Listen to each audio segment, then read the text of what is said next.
Hermanos, ustedes deberían de estar en el Salmo 130, ¿no? Salmo 130. Si no están allá, abran sus Biblias en el Salmo 130.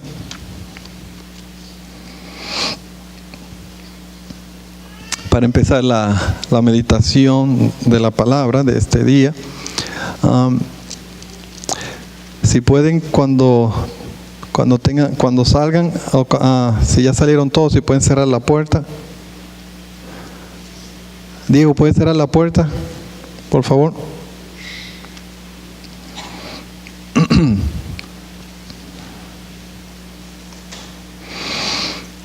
Gracias. Leímos el Salmo 130 al principio. Vamos a leer los primeros 4 versículos solamente ahora o nuevamente.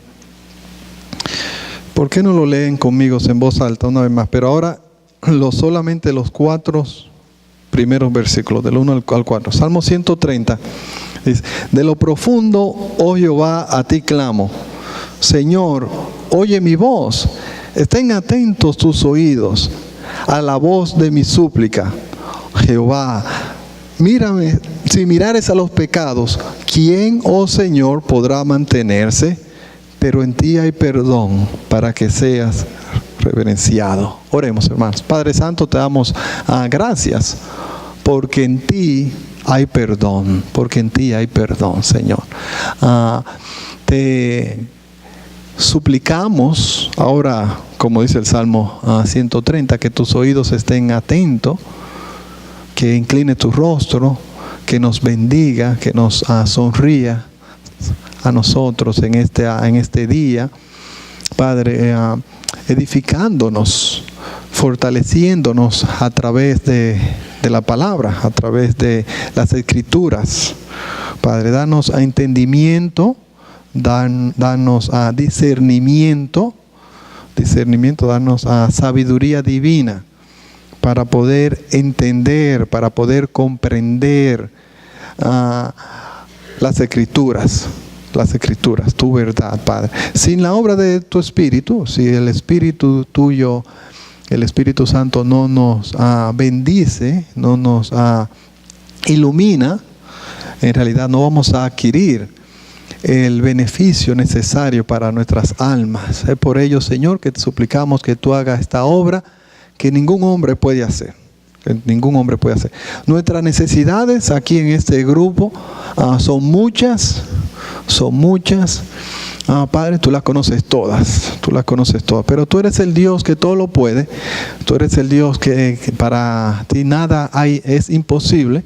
Entonces te suplicamos que según tu poder y según tu conocimiento íntimo de cada uno de nosotros, que tu Espíritu entonces así nos bendiga, que tu Espíritu así nos hable, que tu Espíritu así nos santifique, oh Señor, y que sea todo para tu gloria y para la bendición, para el bien de nuestras almas y para la salvación de algunas. En el nombre precioso de Cristo Jesús.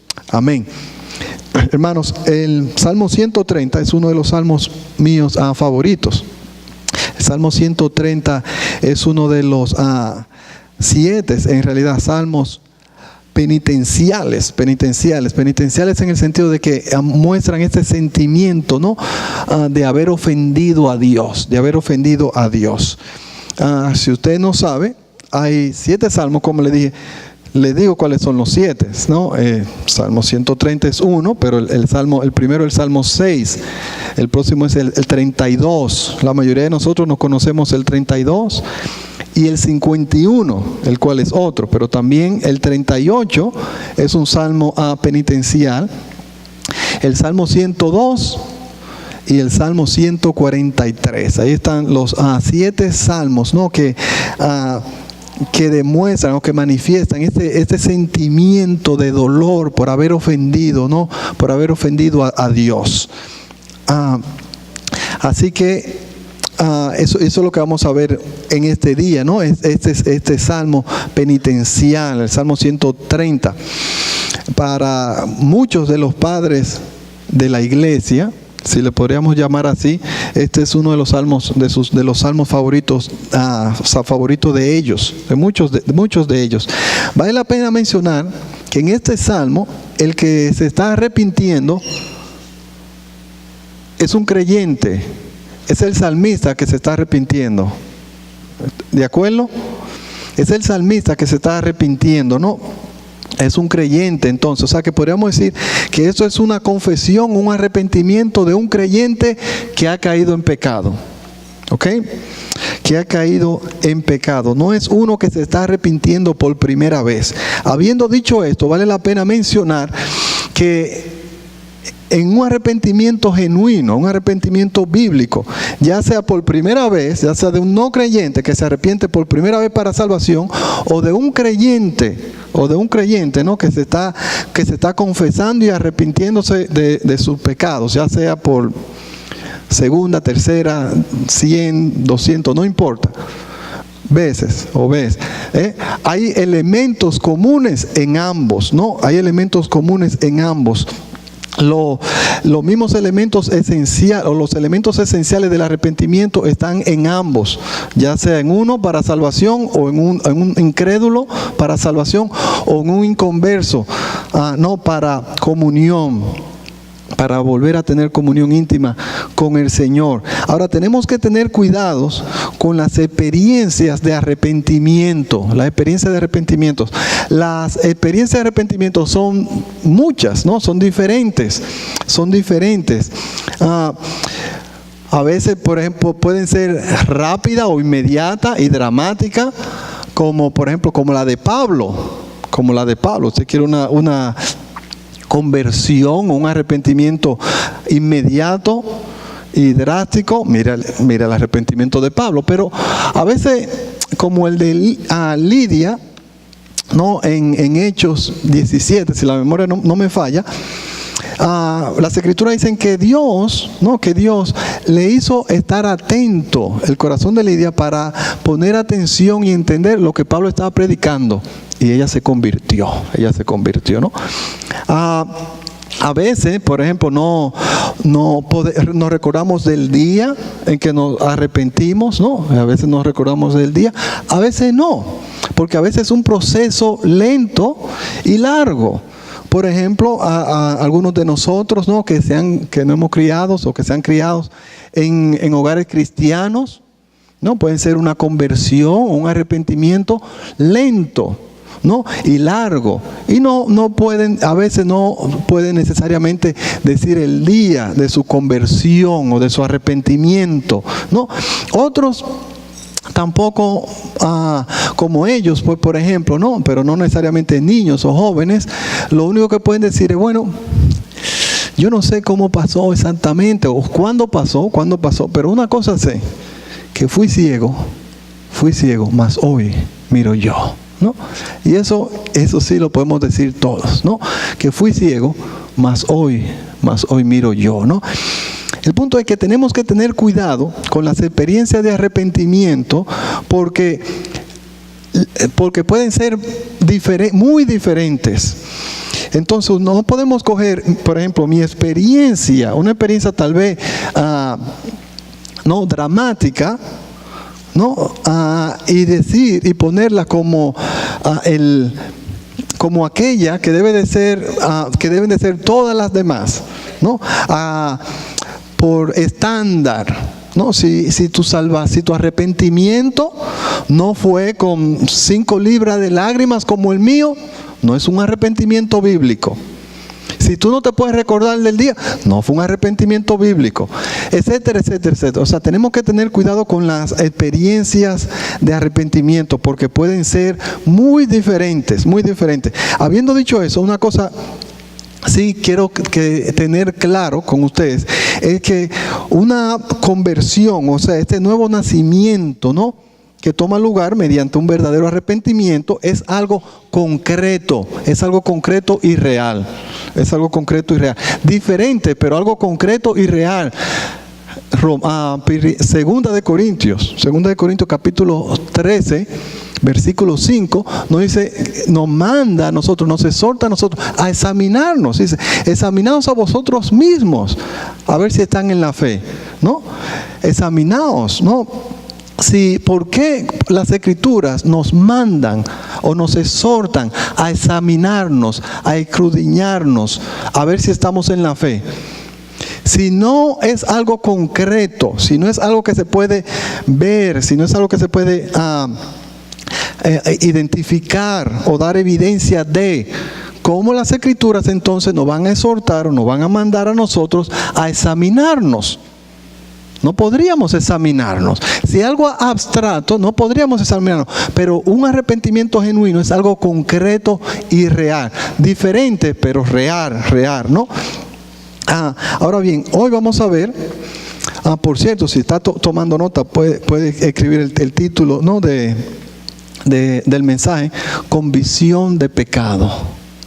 Convicción de pecado, ¿no? Y vamos a ver los elementos esenciales de una experiencia verdadera del arrepentimiento. Si está tomando nota, ¿no? Esto es lo que vamos a desarrollar. Elementos esenciales de una experiencia verdadera o de una experiencia de un verdadero arrepentimiento. Como siempre, lo tengo que decir otra vez. Todos ustedes deberían de estar tomando notas. Todos deberían de estar tomando nota, ¿no? Porque en realidad venimos a la congregación a aprender. Dicho sea de paso, voy a exhortar a los padres, ya que estamos tomando clases, ¿no? de padres, cómo criar hijos temerosos del Señor, ¿no? Exhorto también, o ruego también que todos jóvenes tomen nota. Exhorto también a que todo padre, después del servicio, no tiene que ser inmediatamente, no, pues antes de acostarse, le pregunte a su hijo, hijo, ¿de qué fue el mensaje? Hijo, ¿de qué fue el mensaje? Y créeme, puede tomarme la palabra. Si su hijo, tanto como usted, si usted y su hijo toman nota, se le va a hacer menos difícil recordarse. Se le va a hacer mucho más fácil hablar a usted del mensaje con su hijo. Como padre, una herramienta práctica de criar a nuestros hijos en la fe es haciendo exactamente eso. Es una de las muchas maneras. Más tarde, no tiene que ser ni hoy, pero por lo regular, si no lo hace hoy, es muy posible que el resto de la semana no lo va a hacer, porque ya el lunes, martes ya comienza, ¿no? El trabajo, etcétera, etcétera. Pero le exhorto como padre, le exhorto como joven también que tomen notas. Entonces, el primer punto que yo quiero compartir con ustedes, todo verdadero arrepentimiento tiene esta motivación de un verdadero arrepentimiento. Son dos. La primera es convicción de pecado, que es lo que vamos a más a desarrollar o enfocarnos. Versículo del 1 al 3. De lo profundo, oh Jehová, a ti clamo. Señor, oye mi voz. Estén atentos tus oídos a la voz de mi súplica. Señor, sin mirar en los pecados, ¿quién, oh Señor, podrá mantenerse? Esa es la primera motivación, ¿no? Una convicción del pecado. Y la segunda motivación es la bondad de Dios. La bondad de Dios. Mírenlo en el versículo 4, ¿no? Pero en ti hay perdón. En ti hay bondad. En ti hay misericordia. Tú eres un Dios que perdona, ¿no? La ley, hermanos, no da convicción de pecado. La ley nos da convicción de la necesidad de la misericordia de Dios, de la necesidad de un Salvador. La ley nos condena, ¿no? La ley nos enseña que hemos roto la ley, que hemos pecado. Pero dejarnos de por sí sola, la ley no salva a nadie. La ley no salva a nadie. E incluso la ley, realmente hablando, la ley incluso nos muestra así nuestra necesidad de un Salvador. Pero lo que en realidad derrite nuestros corazones para acercarnos a Dios es cuando vemos a la luz de nuestra pecaminosidad, es cuando vemos que en Dios hay perdón. Es cuando vemos que Dios está con los brazos abiertos diciendo: corre, hijo mío, te quiero perdonar. Si no vemos eso, no vamos a correr a Dios. La bondad de Dios, y yo lo puedo mostrar por ejemplo en Romanos 2, que claramente la bondad y la misericordia de Dios están diseñadas de forma tal que hace que el pecador corra a Dios, ¿no? Entonces esa es la segunda motivación, la bondad de Dios. Miren, en la naturaleza de una conversión o de un arrepentimiento genuino, ¿no? Una convicción de pecado.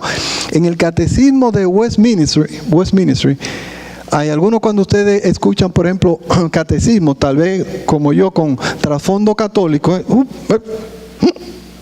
no, catecismo es un libro, ¿no? Es un curso, es un libro que enseña verdades doctrinales. En este caso, se los recomiendo a todos, especialmente a los padres. Hay uno que es pequeño, es un librito que se llama así mismo, Catecismo de Westminster. Eso, como decía el Chavo del 8. ¿No? Como dije, eso. Se lo recomiendo a todos los padres. Es un librito pequeño, la versión corta, blanco y azul, que yo lo compartía con Alessandra y con Giancarlo. Giancarlo era muy pequeño, tal vez ni se recuerda. Alessandra se recordó, hablé con ella ayer de eso. Bueno, este catecismo dice algo acerca del arrepentimiento, ¿no? Y dice así más o menos que es un verdadero sentimiento del pecado, entre otras cosas, pero le quiero mencionar esto. Lo describe así: es un verdadero un correcto sentimiento por el pecado, o sentimiento por el pecado. Ahora bien, ¿por qué el catecismo dice que es un correcto entendimiento o verdadero sentimiento? ¿Por qué usted cree? ¿Ah? No entiendo, no escucho. Sí, es cierto, pero ¿por qué dice que es un verdadero? Ahí está. ¿Por qué, hermano? Porque puede ser un falso, porque hay falsos sentimientos de pecado o de arrepentimiento, porque hay falsos, ¿ok? Por eso él lo dice que es un verdadero, y después le explica, por supuesto, yo le voy a explicar también qué es un verdadero, ¿no? En realidad eso es lo que vamos a desarrollar, ¿no? Entonces dice, este verdadero es el producto de aceptar, entender, creer mi pecaminosidad y el estado en que me encuentro por mi pecaminosidad ante Dios, según lo describe las Escrituras. Eso es lo que dice el catecismo. Muy bien, muy bien. Dice, es un verdadero sentimiento, ¿no? Que produce, aceptar, entender, creer mi pecaminosidad y el estado en que me encuentro, por ello, por supuesto, ante Dios, según es descrito en las Escrituras. Es un correcto entendimiento del verdadero estado de mi alma ante Dios por mis pecados, ¿no? De mi ser. Miren, el confesar o decir yo soy un pecador de por sí no es un verdadero sentimiento de arrepentimiento o del pecado, ¿no? O algún cargo de conciencia o algún cambio de conciencia por algo mal que hiciste o que hice. No, eso no es una evidencia de que yo soy un cristiano. Es más, hay infinidades de personas que se sienten mal cuando hacen algo mal, ¿sí o no? Entonces el cargo de conciencia o sentirme bien mal por un pecado o por algo mal que hice, no necesariamente es un verdadero sentimiento del pecado. ¿Estamos? Hay muchas personas que se sienten súper mal por algo que hicieron y buscan ayuda, por ejemplo, en la religión, buscan ayuda, por ejemplo, en Alcohólicos Anónimos, buscan ayuda en psiquiatras, etcétera, etcétera, etcétera, ¿no? O sea, no solamente, no por el sentirse mal, es un verdadero sentimiento del pecado. No, pero nunca ven el pecado, este tipo de personas nunca ven el pecado, su pecaminosidad, como Dios lo ve, como lo describe la Biblia, ¿no? Pero cuando el Espíritu Santo es el que nos trae la convicción para arrepentimiento de vida eterna, es cuando hay un correcto sentimiento del pecado. Ok, ahora, la número 1 era la motivación correcta. Siempre que hay un arrepentimiento genuino, esta es la motivación correcta: mi pecaminosidad y la bondad de Dios, ¿no? En otra ocasión podemos ampliar ello, no es mi intención hoy. Segundo, siempre envuelve un entender y aceptar. Siempre envuelve un entender y aceptar que mi pecado es una ofensa primordialmente a Dios. Siempre. Es el primer punto. Bueno, es el segundo en realidad. No, pero ya entrando en la carne del sentimiento, de un verdadero sentimiento del pecado. Siempre, le dije que hay muchas diferentes arrepentimientos, pero siempre, el punto mío es este, muy sencillo, escuche, siempre que hay un arrepentimiento bíblico, siempre que hay un arrepentimiento verdadero, hay un entendimiento y una aceptación, entiendo y acepto de que mi pecado primordialmente es una ofensa contra Dios, siempre, ¿ok? Versículo 1 y 2.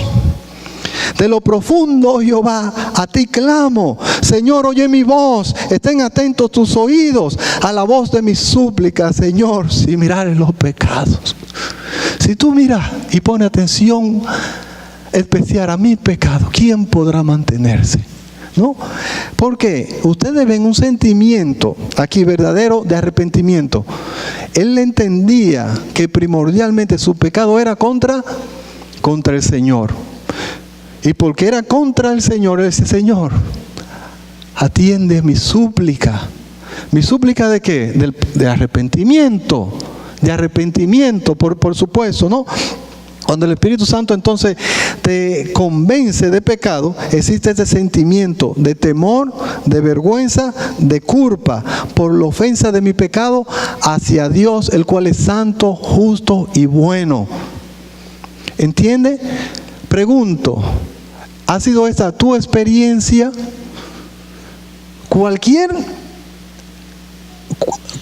Como quiera que tú describas tu experiencia de tu arrepentimiento, si en tu arrepentimiento, si en esta experiencia de tu arrepentimiento no existió o no existe un entender que mis pecados es una ofensa a Dios, no es un verdadero arrepentimiento.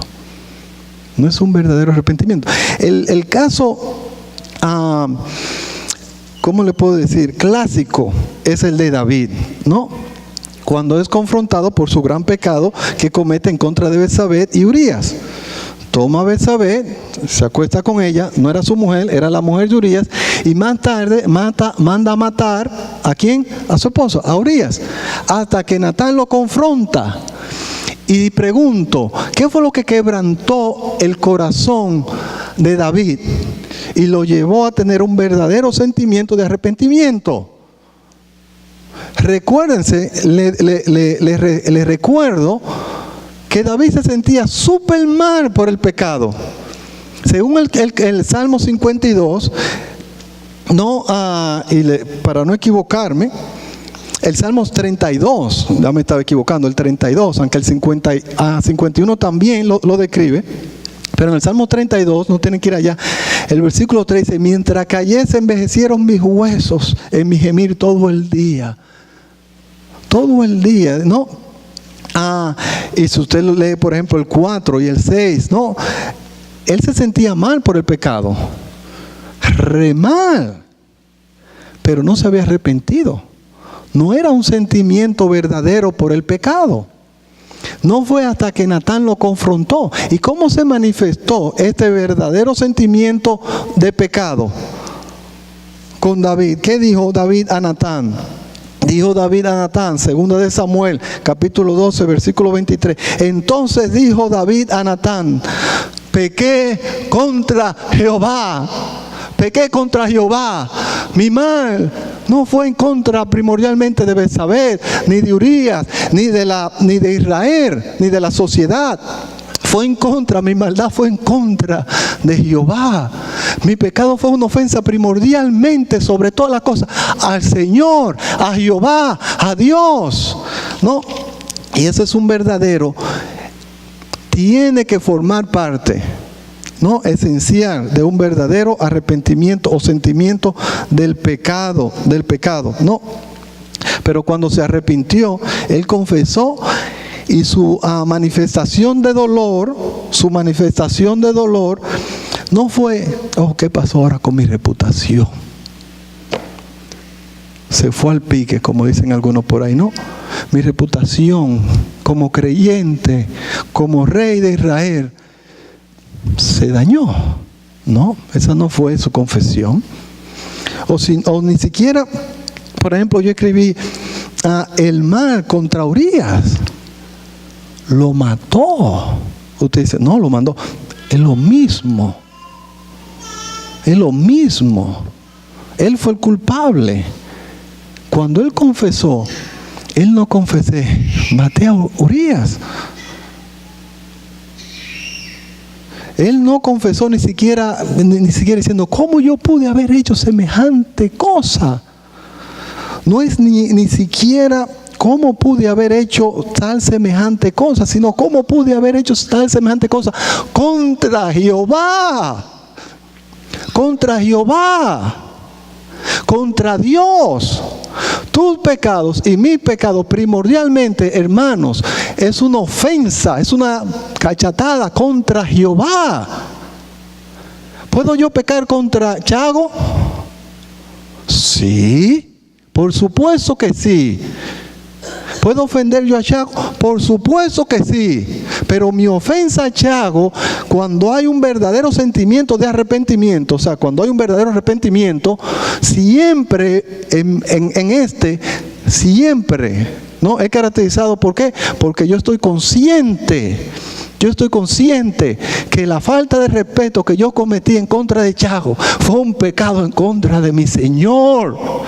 Eso es un arrepentimiento genuino. ¿Lo ha vivido? ¿Lo ha vivido? ¿Lo ha experimentado? El Salmo 51, versículo 4 dice, contra ti solo he pecado y he hecho lo malo delante de tus ojos. Delante de tus ojos, ¿no? ¿Ha experimentado esto? Ve tus pecados como una ofensa al Señor. Si tú no ves tus pecados como una ofensa al Señor, la Biblia, la palabra de Dios, dice, tú no has experimentado un arrepentimiento bíblico. Porque el problema no es que yo pequé o hice lo malo contra mi hijo, contra mi esposa. El problema primordial, principal, es que esa falta en realidad fue contra el Señor. Contra el Señor. Segundo, o tercero, en realidad. El primero fue la motivación. El primero fue siempre, no, tiene que tener un entendimiento y un aceptar de que mi ofensa, mi pecado es una ofensa en contra de Jehová, o del Señor, o de Dios. El tercero es entender y aceptar que mi pecado es una expresión de quién soy yo. ¿De quién soy yo? Por supuesto que no. Por supuesto que sí. Que mi pecado es una expresión de quién soy yo. Usted ve, hermano, el problema no con el pecado primordialmente no es lo que yo hago. El problema primordialmente con el pecado no es lo que yo hago. ¿Cuál es el problema primordialmente con el pecado? ¿Quién soy yo? ¿Quién soy yo? ¿Quién soy yo? ¿No? En el versículo 3, Señor, oh Jehová, si mirares mi pecaminosidad, si mirares mi corazón, si tú miras mi pecaminosidad, si tú miras verdaderamente quién soy yo, ¿quién podrá mantenerse? Por supuesto, ¿quién podrá mantenerse en pie? ¿Quién podrá mantener? Literalmente es la idea. ¿Quién podrá mantenerse en pie? Nadie. Nadie. El problema primordialmente, hermanos, es soy yo. Soy yo, ¿no? La sabiduría del mundo, ¿no? O la psicología diría que el hombre es ¿qué? Que el hombre es bueno, ¿no? Innatamente, que por naturaleza es bueno, que su corazón es bueno, que el problema es que la sociedad, la influencia de la sociedad, la crianza de los padres, la educación tal vez, ¿no? El estado social, la pobreza, ¿no? Por ejemplo, esta administración, ¿no? Una de las formas, por supuesto, ¿no? En que van a tratar de resolver el terrorismo, ¿no? Es dándole ayuda económica para que tengan recursos económicos y así no se conviertan en terroristas. Bin Laden, ¿era pobre? ¿Qué era Bin Laden? Millonario. No era rico, era millonario. Y yo le puedo decir ejemplo tras ejemplo tras ejemplo. El problema no es el estado económico de la persona, el problema es la persona misma, la pecaminosidad de la persona, ¿no? Pero claro, la sabiduría humana del mundo, ¿no? El problema es mi corazón. En el Salmo 151, venga conmigo al 151, perdón, 51. 51, el versículo 5. He aquí, en maldad he sido formado, en pecado me concibió mi madre. ¿Dónde comienza el problema?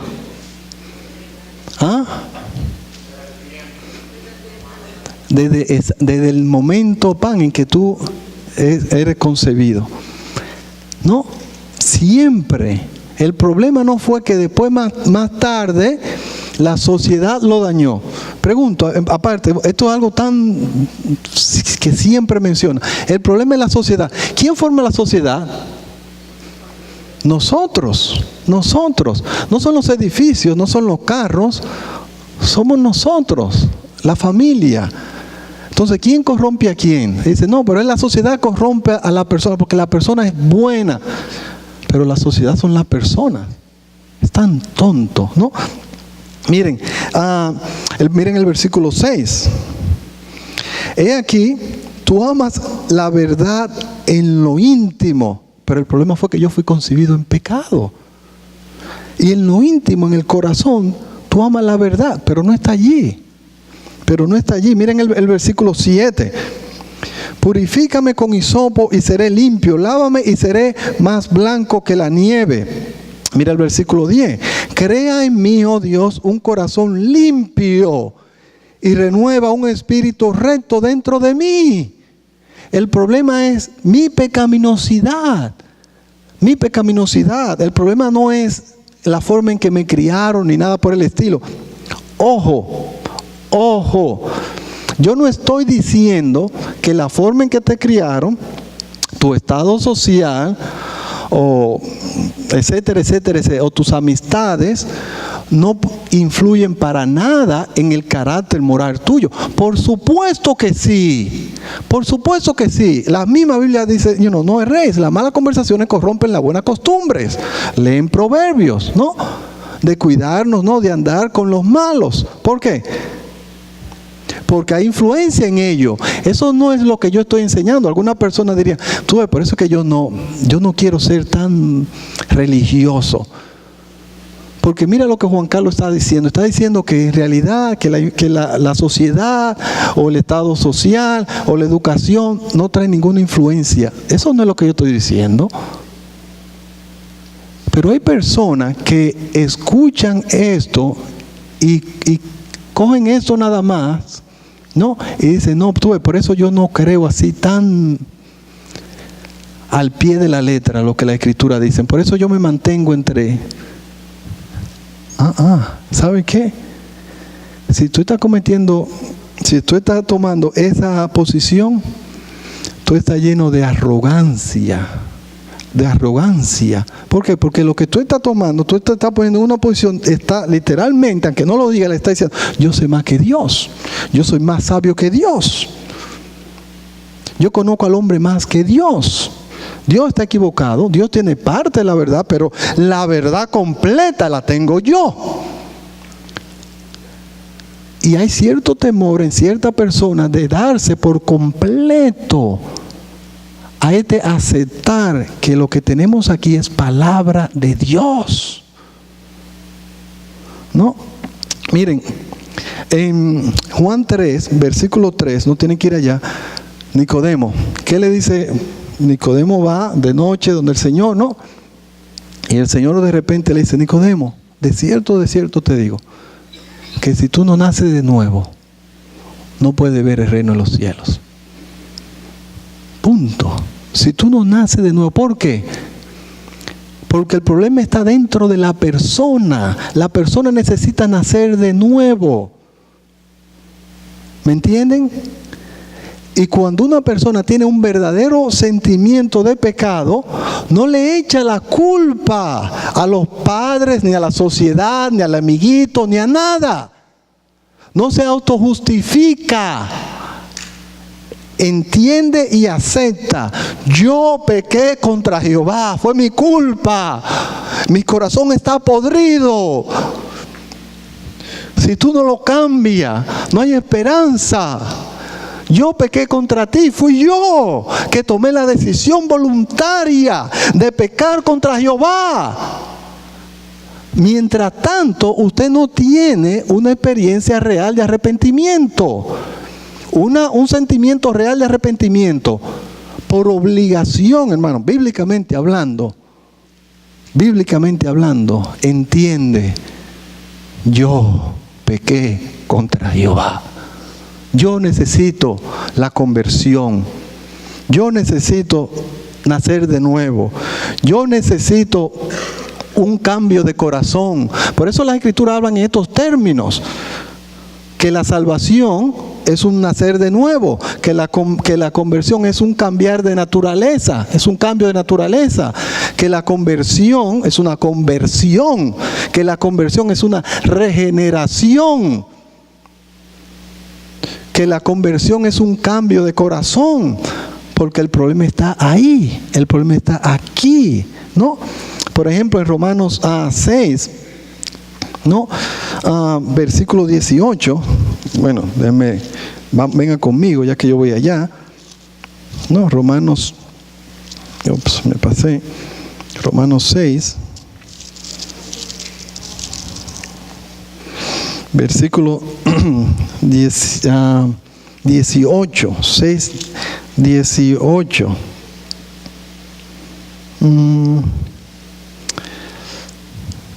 Tengo 7, sí, yo creo que es el 7, 18. Sí, 7, 18. Yo sé que en mí, esto es, en mi carne, no mora el bien. No mora el bien, porque el querer el bien está en mí, pero no el hacerlo. El versículo 24 dice, miserable de mí, ¿quién me librará de este cuerpo de muerte? Gracias a Dios, por supuesto, pero el problema está en la persona, ¿no? No está afuera de la persona, está dentro de la persona, ¿no? Miren, Marcos 7, versículo 21. Marcos 7:21.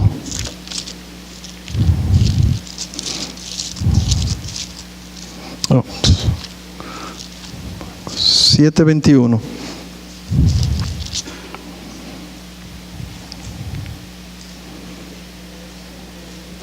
Miren lo que dicen. Porque de dentro del corazón de los hombres salen los malos pensamientos, los adulterios, las fornicaciones, los homicidios, los hurtos, ¿no? Las avaricias, las maldades, el engaño, la lascivia, la envidia, la maledicencia, la soberbia, la insensatez. Todas estas maldades de dentro salen, de dentro del corazón salen. El corazón, por culpa del pecado, está, hermano, podrido. La realidad es que tanto usted como yo hemos nacido en pecado. Y un verdadero arrepentimiento entiende y acepta eso. El problema soy yo. El problema está dentro de mí. Si Jehová, si tú no cambias mi corazón, no hay esperanza. No hay esperanza, ¿no? Así que, por eso, hermanos, la salvación, y se lo he dicho en otras ocasiones, la salvación es una demostración del poder creativo de Dios. La salvación no es una elección humana. Yo levanté la mano, yo pasé al frente, yo confesé y lo dejan allí, como si la salvación es una elección humana. La salvación es la demostración del poder creativo de Dios, donde Él toma tu corazón podrido y te da un corazón nuevo, donde Él cambia tu naturaleza, donde ya tú no estás más en realidad atado o esclavizado al pecado, sino en realidad a la justicia. Donde ya tu afecto te cambia el corazón. ¿Por qué? Porque el corazón es el centro de tu afecto, de mi afecto. Donde yo ahora odio el pecar. Peco absolutamente, pero odio el pecar. ¿Y saben qué? Amo la justicia de Dios, obedecerle a Dios. Por eso Pablo dice, lo que quiero hacer, no lo hago. Y lo que no quiero hacer, muchas veces lo hago. Porque cuando hay un arrepentimiento y el poder creativo de Dios te transforma, tu afecto cambia. Pregunto, ¿a qué más? ¿Qué es lo que más te gusta? ¿Hacia dónde está inclinado tu corazón? ¿No? Tercero, dicho sea de paso. Cuarto, es que tengo aquí el cuarto en realidad. Dicho sea de paso, mientras tú estés pensando que tú eres bueno y te autojustifique o te excuse, tú estás perdido en tus delitos y pecados. Entender y aceptar, cuarto y último, que yo, escriban, me merezco, y aquí a muchos se le va, yo creo, a ir la tinta, el infierno. ¡Ah! Número 1, mis pecados, una ofensa a Jehová, primordialmente. Segundo, mis pecados primordialmente es una manifestación de quién soy yo, de mi corazón. Tercero, que me merezco el infierno. Y aquí la cosa se pone seria. Aquí sí se pone seria la cosa, ¿no? Pregunto. No le pregunto al vecino, no le pregunto al que no visita, no, te pregunto a ti, a cada uno de ustedes, ¿qué tú te mereces? ¿Entiendes, estás persuadido, convencido de que tú te mereces el infierno? ¿Ve? Eso es una evidencia, esto es una forma de autoexaminarnos. ¿Cuál es, al final del día? Si yo tengo que decirle a usted una pregunta para que usted se autoexamine, sería esta. ¿Te entiendes merecedor del castigo eterno de Dios? Si algunos de ustedes son sinceros consigo mismo, la respuesta va a ser no. Tal vez tú llegues a pensar que sí, que mi pecado es una ofensa en contra de Dios. Estoy de acuerdo, sí, estoy de acuerdo. Tal vez tú llegues a pensar que el pecado es algo que sale dentro de ti, que fue voluntario, pero llegar a pensar que lo que yo me merezco es el infierno, ahí te pasaste, Juan Carlos. No. Al final del día, este es el examen de examen. Miren, vengan conmigo. Dicho de paso, antes de movernos, bueno, ya me moví, o ya nos movimos, del Salmo 130. No vayan allá, pero yo se lo voy a leer. ¿De dónde yo saco eso? Del versículo 3. Señor, si mirares a los pecados, miren la pregunta que hace. ¿Quién, oh Señor, podrá mantenerse? ¿Quién, oh Señor, podrá justificarse? ¿Quién, oh Señor, podrá ser salvo? ¿Cuál es la implicación? Nadie. Que si Jehová mira los pecados, lo único justo para Dios dar al pecador es que el alma que pecare, esa que morirá. Eso es lo justo.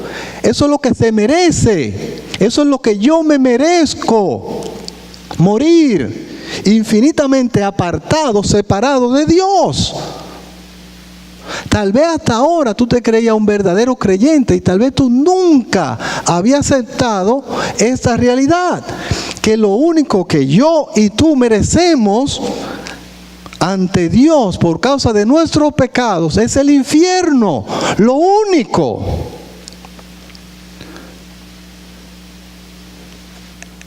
El creer que no nos merecemos el infierno es el autojustificarnos. Es el pensar, sí, yo soy un pecador, pero no tan malo. Sí, yo soy, pero hay un pero. Hay algo que te impide tal vez ya entrar al reino del Dios. Y es esto tal vez. Muchas veces yo hablo con algunos de ustedes y yo no veo esa convicción. Tristemente a veces veo lo contrario.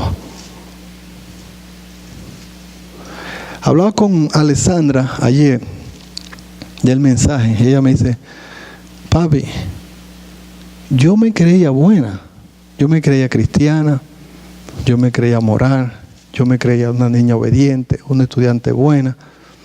No fue hasta que llegué al high school que me di cuenta de que solamente me merezco el infierno. Y mi hija se le quebrantó a la voz cuando me dijo eso. Un verdadero sentimiento de arrepentimiento tiene que incluir un entender, yo me merezco el infierno. Lucas 15, ¿qué dice Lucas 15?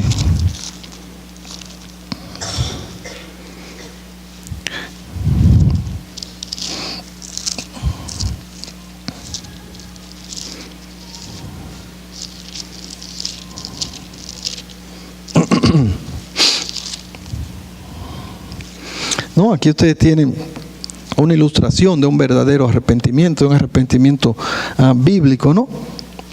Miren desde el versículo 17, y volviendo en sí, dijo, ¿cuántos jornaleros hay en la casa de mi padre? Tienen abundancia de pan, y yo aquí perezco de hambre. Me levantaré e iré a mi padre, y le diré, Padre, he pecado contra el cielo y contra ti. ¿Y qué dice el versículo 19? Y ya no soy digno. Padre, ya yo no soy digno. Padre, ya yo no soy digno. Y después llegó donde, Padre, yo no soy digno. Digno, ¿qué quiere decir digno? ¿Ah? Merecedor. Padre, yo cometí tal pecado contra ti. Yo no me merezco que tú me perdones. Yo no me merezco que tú me tomes como un hijo. Yo no soy digno de ello. ¿Acaso te crees tú digno del cielo? Perdón, pero ¿estás tú loco? ¿Loco? ¿Digno del cielo? ¿Digno de la presencia del santo, santo, santo Dios? Tendría tú que estar demente. Solo eres y soy digno del infierno, de la separación infinita de Dios. Solamente, miren, en Romanos 1, versículo 32, dice que los que practican el pecado son dignos de muerte. ¿Qué quiere decir digno? Merecedor. En otras palabras, que lo que se merecen, ¿qué es? La muerte. A la luz del santo, justo Dios, lo que el pecador se merece es la muerte, es el castigo, es la condenación eterna, es lo que se merece. ¿Entiende? Es lo único que se merece. Lucas 18, ya que estamos aquí en el versículo 13, 18:13.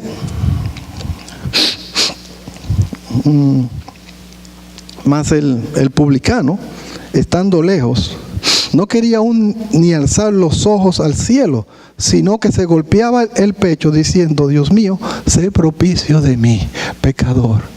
Sé propicio de mí. No me des conforme a como yo me merezco. Sé propicio de mí. Yo no soy digno de tu perdón. Yo no soy digno de tu presencia. Yo no soy digno de tu amor. Yo no me lo merezco.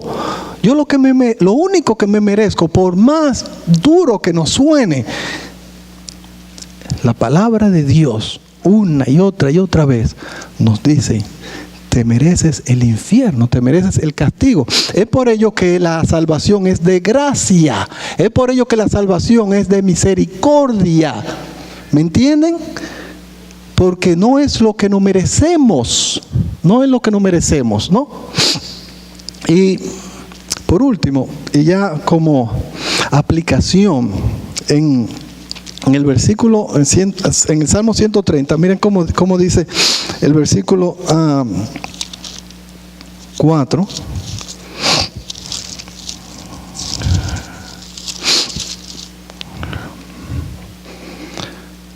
Señor, sin mirar los pecados, ¿quién, Señor, podrá mantenerse? Pero en ti hay perdón. Pero en ti hay perdón. ¿No es esta tu experiencia? Déjame decirte algo. En Dios hay perdón. En Dios hay perdón. No sea como el mulo o como el caballo, que ha de ser sujetado con frenos. Y tiene que ser no arrastrado hasta el agua, porque si no, no beben. Una persona que no toma el arrepentimiento y se lo toma, por así decir, no hace uso, es como un enfermo que le dice: mira la medicina aquí, y no se la toma. Hay millones de formas en las cuales nosotros, como creyentes, incluso podemos caer en pecado. Hay una sola forma de salir de ello. Un solo camino para salir del pecado. ¿Cuál es? ¿Cómo se llama? ¿Ah? Arrepentimiento. Arrepentimiento. Mire, déjeme leerle algo para terminar. Los beneficios del arrepentimiento son gloriosos. Un creyente, estoy hablando ahora al creyente, ¿no? que no se arrepiente, ¿no? El creyente que no experimenta arrepentimiento, experimenta angustia, tristeza, ¿no? Es como un enfermo, como dice aquí, físico, que no toma medicina, ¿no? Vive en ansiedad, siente pena por sí mismo. Cuando se congrega, se siente mal. Incluso, y yo puse en mi nota, cuando se congrega, te vas lo más rápido posible. etcétera, etcétera, etcétera. Haz uso hoy del arrepentimiento como cristiano. Como cristiano estoy hablando. Si tú eres una persona, porque el cristiano que no se arrepiente es una persona digna de pena. Es una persona que no tiene gozo, que solamente tiene ansiedad. Lean el Salmo 32 y el Salmo 51. Es una persona digna de pena. ¿Cuál es tu escape? Hay uno solo: arrepentirte. Arrepentirte de tu maldad, arrepentirte de falta de amor, qué sé yo, cuál es, arrepentirte de la suciedad tal vez en que tú vives, arrepentirte tal vez de la falta de perdón, tal vez que tú no das, no cedes, y Dios dice, si tú no perdonas, yo no te voy a perdonar a ti. Y ahí está, un miserable creyente, una persona que no tiene gozo, que no cuando tú la ves, no hay gozo en su vida, no hay gozo en su alma, está enfermo. ¿Qué puedes tú hacer? Te tengo buena noticia: en Dios hay perdón. Corre a Él y arrepiéntete. Oremos. Padre Santo, te damos gracias porque en ti hay perdón. En ti hay perdón.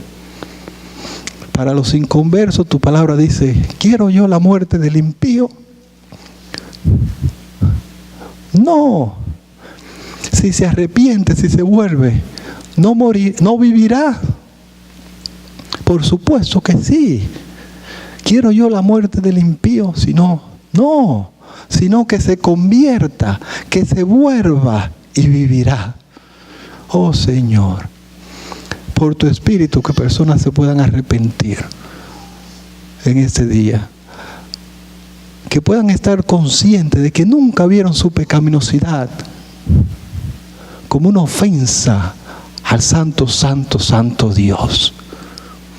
Que nunca vieron sus pecados como un problema de su corazón. Que el problema en realidad son ellos. Es él, es ella, soy yo. Y necesito un nuevo corazón. Que por causa de mi pecado me merezco el infierno. Si nunca se habían dado cuenta de esto, oh Señor, que también vean que en ti hay perdón. Y que miren la cruz,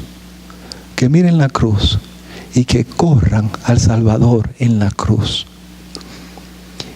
Y que todos sus pecados sean perdonados. Señor, si hay creyentes aquí que están enfermos por causa del pecado, por amor a la congregación, por amor a ti y por amor a ellos,